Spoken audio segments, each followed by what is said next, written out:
My name is Jessica Morgan, I'm 36 years old. I've been married for 17 years. I met my current husband, Daniel Morgan, at my first job. He was a new employee and he came on strong from the start.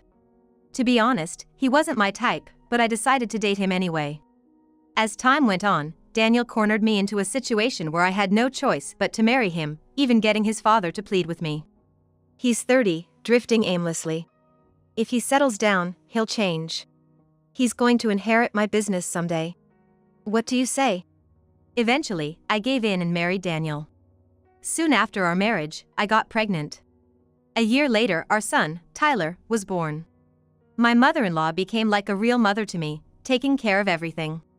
I was expecting the usual mother-in-law and daughter-in-law issues after getting married, but my mother-in-law was different. She took great care of her grandson, Tyler. We rented an apartment just a few minutes' walk from her place. Moreover, the apartment was owned by my father-in-law, so we lived there for free. I was blessed in many ways. However, Daniel's negative traits slowly became more evident. His nights out became more extravagant, involving gambling, women, and alcohol. My father-in-law was soft on Daniel, paying him a hefty salary that didn't match his work and letting him do whatever he wanted with the family credit card. I wasn't struggling for money, but life was getting uncertain just a year into our marriage. Yet, my mother-in-law was always there to help with childcare and lend an ear to my complaints. Without her, I couldn't have continued with this marriage. But after 17 years of marriage, a decisive event occurred between me and Daniel. Is Dad not coming home again tonight? Tyler started high school this year. He attends a prestigious private high school. He often said, "Why did you marry such a man, Mom? All he does at home is drink and read the horse racing news. I can't see what you saw in him." The fact that I couldn't immediately answer him was telling. But if you and Dad get a divorce, won't it be hard for Tyler? Why would it be hard? I'm all for it, actually. Grandma thinks the same. Keeping up appearances for Dad and just enduring it is so outdated. You're still in your 30s, Mom. You should enjoy your life more. When did Tyler become so grown up? He was becoming my sole reason to live. That's what I thought. I wanted Tyler to become a worthy heir and take away Daniel's position and honor. Well, we do live a normal life thanks to Dad's family, though. It's Dad's money that's making him arrogant. The women who flock to him are only after his money, right? He'll only realize how lonely he is when he's penniless. Daniel never helped with parenting, nor did I ever see him have a good conversation with Tyler. It's no wonder Tyler didn't warm up to a father like that. They might as well have been strangers. It's natural that their relationship turned into aversion. Speaking of which, I've been feeling unwell lately. Probably due to the stress from Daniel. I'm in my 40s now, I can't stay healthy forever.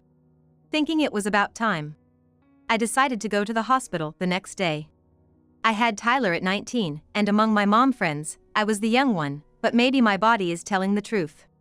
I was speechless at what the doctor said. "You might have breast cancer, so please stay in the hospital for tests." Breast cancer? Why me? The first person I called was my mother-in-law. On the verge of panicking, my mother-in-law said she would stay with me in the hospital. By then, I knew no words could reassure me. The next day, after Tyler went to school as usual, I headed to the hospital for my admission. My steps were heavy. Daniel didn't come home last night either. After years of marriage, I could tell he was seeing someone specific. Thanks to my father-in-law, I got a private room in the hospital. My mother-in-law was there before me, and I almost cried when I saw her face. Did you tell Daniel and Tyler about the breast cancer tests? No, not yet. Daniel hasn't been home much lately anyway. But I plan to tell him once the test results are out. Let's do this, Jessica.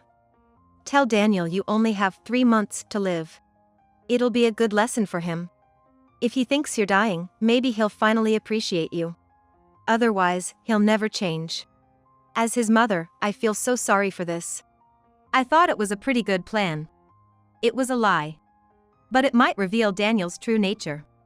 Unless you say your condition's worsening, Daniel won't even bother to visit the hospital. I'll exaggerate a bit. I wondered what Daniel's reaction would be. He might be a little shaken and come to visit. I fell asleep in the hospital bed with a sliver of hope. The next day, after hearing from his mother, Daniel did come to visit. But it was far from what I expected. I sold the house and am going on a trip with my lover. See ya, useless woman. His words were shocking. He wanted me gone. Daniel left the hospital without waiting for my response. I lay there, speechless. What was the point of our marriage? Was it all just for appearances? I felt more emptiness than anger. But my mother-in-law was different. She was shaking with rage. Don't worry, leave it to me. She seemed to have something planned. I found out what it was the following week. I was about to be discharged after completing all the tests. That day, Tyler came to visit with his grandmother. Suddenly, the door burst open and Daniel stumbled in, looking disheveled. We all sensed something was wrong instantly. Daniel's hair was a mess, and he looked unclean. He threw a large carry-on bag and stood there, excited but weak. Mom! Look what you've done! Do you have any idea what I went through to get here? What are you talking about? My mother-in-law played dumb. It seemed things went exactly as she planned. Dad smells. Didn't you take a shower? Weren't you supposed to go on a trip? You made a mess preparing for it. That's right, Daniel was going on a trip with his mistress. Taking advantage of Mom being in the hospital to go on a trip with a mistress? He's the worst. I hesitated for a moment, wondering if it was right to discuss mistresses and such in front of high schooler Tyler. It must be quite raw for him at this sensitive age. Shut up! And who stopped the family credit card, Mom? Why would you do that? Because of you, I was embarrassed. The money from the family credit card is there because your father worked for it. It's not a magic card for you to use at your whim. I'll never forgive this. This is the first time I've felt such humiliation. Daniel, getting emotional, began to explain what had happened. When he heard I only had 3 months to live, Daniel was genuinely happy, thinking he could avoid the hassle of divorce. It was because he had a woman he loved. The woman was Amber Williams, a hostess at the club Daniel often visited. Daniel had been pursuing her for a year before she agreed to date him. That's why Daniel was so infatuated with Amber. He had even rented an apartment for Amber to have their rendezvous anytime they wanted. The apartment was owned by Daniel's father, so there was no rent to pay. Amber was a very demanding woman. Her whims, 22 years younger than Daniel, must have seemed adorable to him. I could easily imagine Daniel proudly buying her whatever she wanted with the family credit card. Daniel wanted Amber all to himself, so he asked her to quit her job. But Amber's response was, "Then spend more money on me. If you can support me with the same amount I earn at the club, I'll quit. I want to live a luxurious life and have lots of things I want. Your money, Mr. Morgan, is nowhere near enough." And she showed no signs of quitting. Desperate for a large sum of money, Daniel had made this request to his father. "Dad, isn't it about time you retire? You're over 70 now, and I bet your energy's not what it used to be. You might not notice, but you've been forgetful lately, and it's affecting the business. You wouldn't want our real estate reputation to suffer, would you? I've been watching you work up close, so why not let me take over?" But Daniel's father knew better. Of course, he did. He had raised Daniel and seen him up close more than anyone. He knew that if he left the company to Daniel, it would collapse in no time. He saw right through Daniel's plan to sell all his apartments for a quick fortune. His father was wise and had been in business for years, with a steady monthly income from the apartment rentals. But Daniel preferred the gamble over stability, ready to plunge in headfirst. "I'm still fit to work. As long as I can see, I won't let Daniel do as he pleases. Haven't I given you enough money? I'm just worried about you, Dad. You have to drive around for showings, right?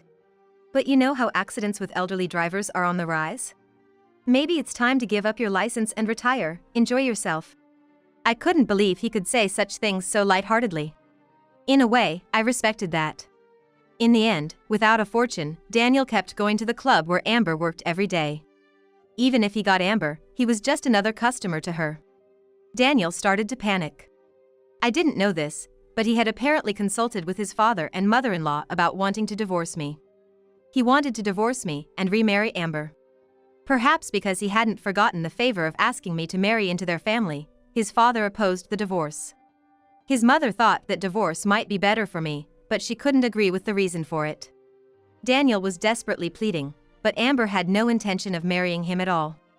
It should have been obvious, but Daniel convinced himself that not divorcing me was the reason Amber wouldn't marry him. Then Amber made the biggest request she ever had. She wanted to open her own club. At her current club, Amber was getting older. And probably realized she couldn't compete with the younger girls anymore. So, she thought of topping that by opening her own club.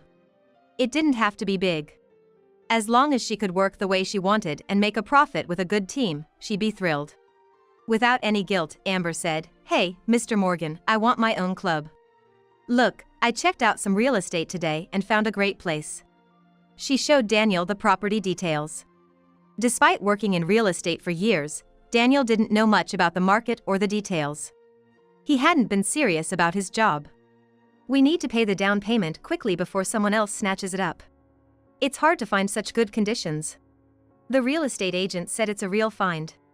So, please, can you pay the down payment?" Daniel was troubled. His available funds were limited. But he couldn't let go of Amber just like that. Desperately, he tapped into the company's money. He knew his father would find out eventually. But at that moment, being cut off by Amber was scarier than anything his father might do. Amber started preparing for her club, overjoyed. Daniel began to seriously consider marrying Amber. She was relying on him, needed him. Daniel's desire to marry her grew stronger. How could he bring up the divorce? He seemed to have thought about it, but it wasn't my fault. I had been devoted to Daniel all this time. Not working, gambling, constantly cheating, all the bad things were on Daniel's side. His parents were against divorce and remarriage too. Then came my terminal illness diagnosis. For Daniel, it must have been an unexpected boon. He declared his trip with Amber without any regard for me. He talked about selling the house, but the apartment we lived in belonged to his father. It was in his father's name. So, he gave up on selling it. First, he would fulfill his long-held wish to travel to a tropical island with Amber. Right after receiving my terminal diagnosis from his mother, Daniel arranged for hotels and plane tickets. Then he came to my hospital room and scornfully called me a useless woman. The trip with Amber was to Hawaii. As soon as they arrived at the hotel, Amber said, "First, I want to go shopping." To her, shopping was the only purpose. That's when the biggest incident happened. Amber picked out several designer items, and when Daniel tried to pay, the clerk acted strangely. The card wasn't working. That shouldn't be possible. The family card had no spending limit. Daniel panicked. Amber's mood worsened rapidly. When he contacted the card company, they said the family card had been suspended. Daniel must have turned pale. "Sorry, there's been some mistake and the card isn't working." "What? That's not what you said. You told me I could buy anything I wanted, that's why I came. How are we supposed to spend the next 3 days? Do you have any cash on you?" "No, I've always just used the family card, so I don't carry cash." "That's the worst. I'll call Dad and get it sorted out, so please cheer up." Amber, ignoring Daniel, went back to the hotel alone. Daniel, in a fit of anger, called his father-in-law. But there was no answer. "What's going on? Making me look like a fool." Even after returning to the hotel, Amber remained upset and wouldn't speak to Daniel. Reluctantly, she had to use her card to pay for things, while Daniel couldn't even buy food or leave the hotel. He was just stuck in the hotel room, unable to do anything despite being in Hawaii. Daniel's resentment towards his mother-in-law grew. She was the only one who would have stopped the card. Just when his marriage to Amber was becoming a reality, it all fell apart. What was the point of all he had done for Amber? This must have been a significant blow to him, and humiliating. "Mr. Morgan, just to confirm, there's no problem with my club, right? You said, I have plenty of money. Leave it to me, so I've been moving forward with the opening. I've even made the invitations and most of the preparations are done. It's too late to back out now." The first words he heard from her were so cutting. "Of course, it's fine. It was Amber's dream, after all. I'm sorry, Amber, for this boring trip." "You have her plane tickets back, right? And the hotel is paid for? You're not expecting me to pay, are you?" "The plane and hotel are already taken care of. Listen, I'll definitely pay you back when we get back to New York. Can you lend me some money? I can't even buy a snack." I'm so hungry. What? I'm barely managing as it is. I don't have a cent to lend you. I had planned to do all sorts of sightseeing, and we can't even go to the beach. What's the point of coming to Hawaii? Sorry, but I've seen Mr. Morgan's limits. I can't see a future with you anymore. Then came another silent period. It lasted until they arrived in New York, and they went their separate ways at the airport. Daniel hadn't eaten or drunk anything for 3 days and nights, and was at his limit. But he didn't even have enough money for the train fare home from the airport. With heavy steps, dragging his carry-on, he walked and walked. And finally, he arrived at my hospital room, looking disheveled. He blamed everything on the family card being blocked, attacking his mother-in-law. It must have been a huge success in her eyes. Daniel, compared to what you've done to Jessica, this is still not enough. It's unprecedented for a husband to go on a trip with his mistress as soon as his longtime wife gets a terminal illness diagnosis. I'm cutting ties with you. I care about Jessica much more than my own son. Humph. Even if you say that, Mom, what about Dad? He's always been on my side, no matter what. Hey! A sharp voice rang out, and my father-in-law entered. I've heard everything. I'm disowning you. It's my fault for spoiling you. You're going to pay back every penny you took from the company. I might have heard such harsh words and seen such a stern face from my father-in-law for the first time. You're also fired from the company, so don't bother coming back. And leave the apartment you're living in. You need to start from scratch and make your own way. For Daniel, who had been soaking in a warm bath for 48 years, a harsh life was surely waiting. Shut up! Shut up! Fine. It works out for me anyway. I wanted to divorce Jessica. Now I can finally remarry the young and cute Amber. As for work, once Amber opens her store, we can live off its earnings. His voice trembled with desperate bravado. Excuse me for a moment. My mother-in-law left the room briefly and returned with Amber, Daniel's mistress. Amber! Why are you here?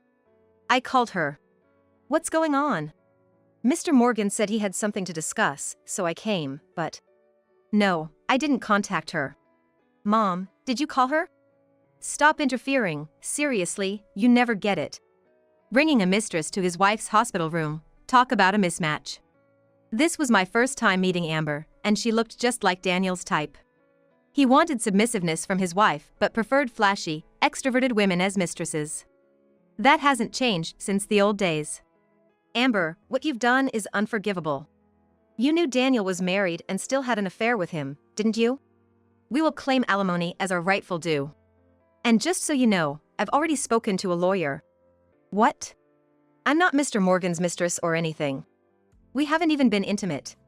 Whether that was a lie or the truth, it was her word against his, impossible to prove. Maybe Amber was just saying that to escape blame. Really? Right, Mr. Morgan? Daniel's small, rigid reaction made me think it might be true. Was he just financially supporting her in hopes of a physical relationship? It was so pitiful it was almost laughable. Actually, Mr. Morgan and I aren't even dating, let alone having an affair. I'm troubled by these accusations. So it was just one-sided feelings from Daniel. Was this a so-called sugar daddy situation? No, Amber, remember what you said. If I gave money for the store, we'd be together. Mr. Morgan only paid the down payment, right? You never brought the rest of the money despite my reminders. So I used all my savings. I don't need a man like you anymore. Bye, useless man. Wait, Amber! Watching Daniel desperately cling to a young woman was pathetic. Tyler couldn't help but blurt out. Ew, that's gross. As Amber tried to leave the room, it wasn't Daniel, but my mother-in-law who grabbed her arm. Just a moment, we're not done talking. What now, seriously, give me a break. I've told you, Mr. Morgan and I are nothing. You seem to know nothing. What strong card did my mother-in-law hold? She had been making moves I didn't know about. You have a boyfriend, don't you? So what? Why do I have to tell you that? It's none of your business. Daniel reacted to her answer. Amber, you had a boyfriend? You never told me that. Were you bringing him to the apartment I rented for you? Daniel, be quiet. Amber, you're being deceived by that boyfriend. What is this conversation turning into? The story was jumping all over, hard to follow. Huh? What are you talking about, old lady? I had a detective look into you and Daniel through my lawyer. You gave your store's startup money to your boyfriend, right? He's run off with it. What? No way. My boyfriend and I have promised to marry. We were planning a lavish wedding with the profits from the successful store. Don't make up lies just because you don't like me. If you think it's a lie, try calling him now.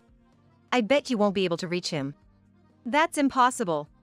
Amber pulled out her smartphone with a smirk. No ringtone. Probably blocked. Amber repeatedly put the phone to her ear. Growing increasingly anxious, clearly visible to anyone watching. Why is this happening? See? He's not answering, is he? There are even more bad rumors about your boyfriend. You've been completely fooled. It's really laughable. Well done. It was a splendid counterattack by my mother-in-law. I felt relieved too. Amber was trembling. Understandably so. She had been swindled out of a large sum of money by a boyfriend she trusted. Her dream of opening her own shop would likely be dashed now. I felt a bit sorry for her. It's not my place to say, but Amber, you have terrible luck with men. Still, neither Daniel nor Amber, you haven't apologized to Jessica at all. What kind of nerve do you have? Well, never mind, my punishment ends here. So, what will you do, Jessica? Yes. Divorce is the only option. I answered immediately, intending it to be the final blow. After all, Daniel had wanted to divorce me, so he should agree quickly. It seemed Daniel never expected me to be the one to initiate the divorce. When faced with a situation where someone takes a superior stance, his fragile pride quickly turned to anger. Fine, I'll divorce you. But don't expect any support for your future life. You've enjoyed luxury only because of me. You'll realize that when I'm gone. Don't come crawling back. Be quiet. You'll understand what it means, Daniel. Your father just said it, you're disowned, for real. Your father and I will take responsibility for Jessica and Tyler, so don't worry. Are you sure about this, Jessica? Are you really okay with it? Yes, of course. By useless, penniless man. I felt a sense of refreshment. Afterward, Daniel ended up shouldering $400,000, including alimony and debts to his parents. He would be under their constant watch until he repaid everything. A few days later, my test results came in. Fortunately, I didn't have breast cancer. But I couldn't let my guard down. I decided to have regular breast cancer screenings and comprehensive health checkups every year. Life with Tyler began after my discharge from the hospital. It was so relaxing and peaceful. Thinking about Daniel, who hardly ever came home, and knowing he would never return, brought a real sense of relief. Our divorce didn't happen immediately. Because Daniel kept making a fuss. My in-laws, realizing it wasn't good for Daniel to continue like this, decided to disown him and cut off all communication. It was a tough punishment for him, but I knew my in-laws were worried sick about him. Sure enough, Daniel ended up begging his father for help. His father put him to work in a food service job to learn how to interact with people, to appreciate the value of money, and to toughen up. Daniel was now living in an apartment, undergoing the most challenging training of his life. Meanwhile, Tyler said to me, "Mom, I'll protect you from now on. You're not alone, and good things are sure to come." Hearing such a heartfelt line from Tyler almost brought me to tears. When had he become so strong and resilient? Tyler was my reason to live. I am grateful to Daniel for giving me Tyler. And for introducing me to my father-in-law and mother-in-law. That much, I do thank Daniel for.